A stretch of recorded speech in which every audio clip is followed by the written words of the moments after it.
Fanomariana Omalezomany fankalazana ny fafolo taona ny sekoly teknika IPA ao Ampahandralambo ao na de maro aza ny olana ansedraina tao anatin'izay folo taona ny sekoly izay indrindra teo amin'ny lafin'ny fampianarana tsy nitsahatra na tsara izay sehatry ny fampianarana izay ireo tompon'andraikitra tao amin'ity sekoly teknika ity.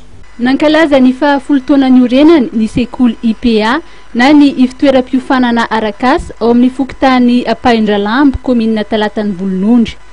Nandritra izay dia efa nananika ny 200 ireo mpianatra nivoaka tao amin'ny sekoly ka nitsinjara tamin'ny lalam-piofanana telo izy ireo dia ny bâtiment et travaux publics, G2 ary ny agriculture et élevage.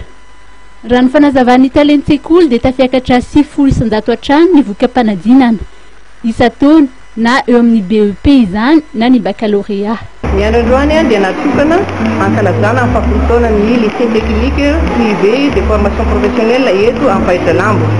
Asabady-drano ny fampianarana ka tsy vita tsy fanakonana.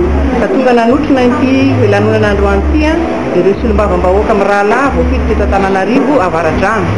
Ny ramatoa directeur régional de l'emploi et de l'enseignement technique et professionnel eto Analamanga. Ny tale sekoly rehetra na fanjakana na privé na ny fanjakana ary mpampianatra sy mpanabe eto amin'ny commune rurale Talatany Volonondry. Tonga teto koa ny vahen'ny tanàna sy ireo mpiara-miasa amin'ny akaiky. Ny havana Masakaiza ny ray aman-dreny sy ny mpianatra manodidina rehetra. Koa noho ny fisian'ireo mpiara-miasa sy miara-mimbona dia azo lazaina fa manara-penitra ny foto-drafitrasa eto amin'ny sekoly IPA. Isaoko manokana amin'izany ny mon père Vincent Maroka izay niarany karoka sy mitolona tamiko mba hitady ireo mpamakisola eto manana. Anisan'izany koa ny ben'ny tanàna sy mpiara-miasa aminy izay tena miara-miasa akaiky tokoa amin'ny orana amin'ny sarotra.